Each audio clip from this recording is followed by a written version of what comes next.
What's up, guys? My name is Wes. This is Peace Parts, and in this episode, we're going to be doing the scariest part of this whole turbo build, and that's going to be drilling the oil pan. So, let's get into it.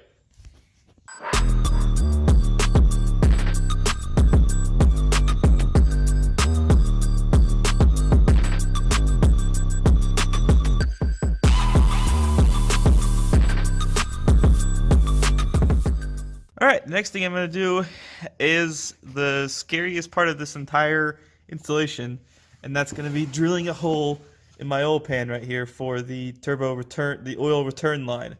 And there's a couple of people that have done this and shown the video pretty well, but my goal here is to try to show it as best as I can, because my car seems to be slightly different than a couple of the other ones that I've seen. Now I'm trying to do this with power steering and AC, and it definitely can be done.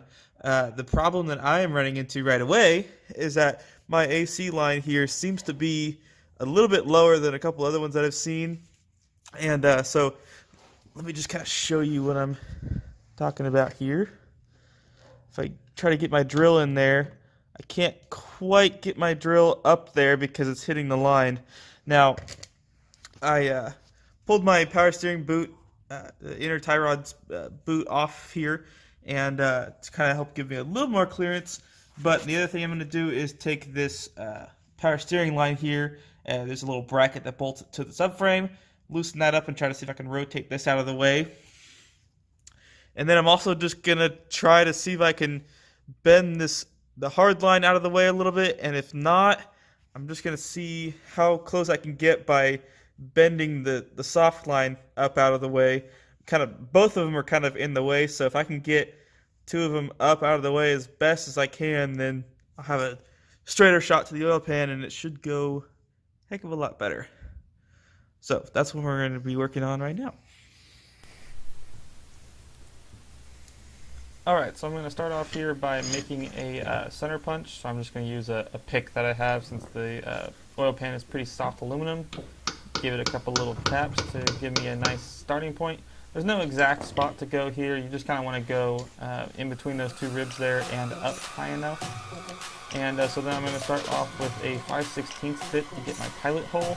You can go a smaller bit to start off with. I chose this one just because I knew it would cut through it just fine, and I kind of needed the length from where my drill position was. So it's not super important to have the drill perfectly straight when you're drilling the hole out.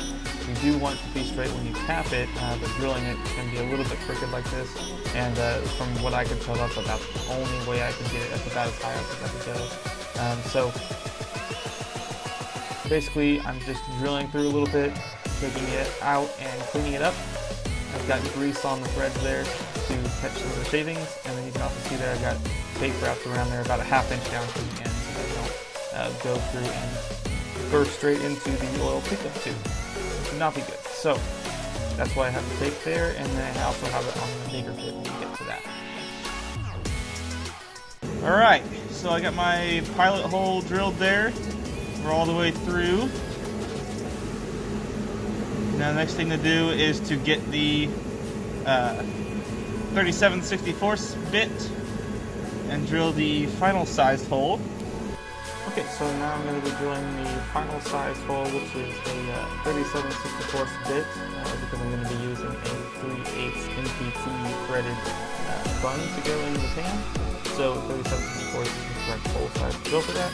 So I'm doing the same thing, stopping off and cleaning it out and re-grease, and just work my way through it. Okay, it's almost through. It just doesn't want to go because of the burr there. Try to be pretty gentle with it so it doesn't just pull in on me so hard. Like that. Get itself stuck.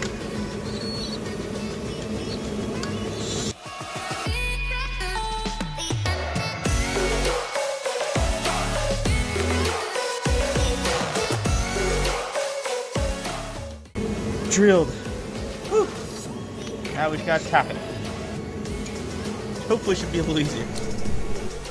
Okay, so then I grab my 3/8 NPT tap, get it all greased up, and put it on the end of a ratchet so that I can go a little bit, back it up, and So I just kind of work my way through until I get about 2/3 down the tap, and then check the fitting and make sure it's about how far I want the fitting to go in, and then I call it good. Alright, I wrapped the fitting in some thread sealing tape, and now I'm going to go ahead and install it for good.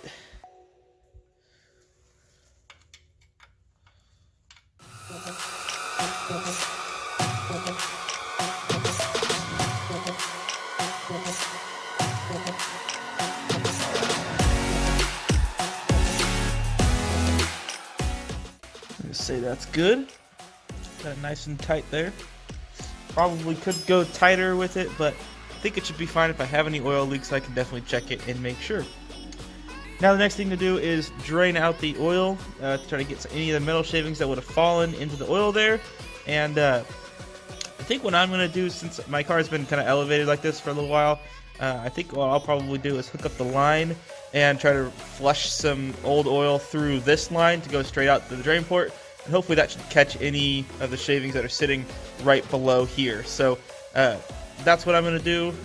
Pretty simple. I probably don't really need to show that. And then I can kind of undo some of the stuff that I did here, put the tie rod boot back on, get my power steering line back in place, and then we should be good. But big, huge, scary step done. So that's awesome. All right, so that's going to be a wrap on this week's episode. Got the oil pan drilled, got the fitting all plumbed into there, so that's good to go. We've got drain for our turbo oil. Now we just need to get the feed line figured out, coolant lines figured out, and then everything else done. So tune in next week when we're going to be working on some more of the turbo plumbing and stuff like that, and hopefully kind of wrapping stuff up. So that's all I got for this week's episode. Thanks, guys. Peace out.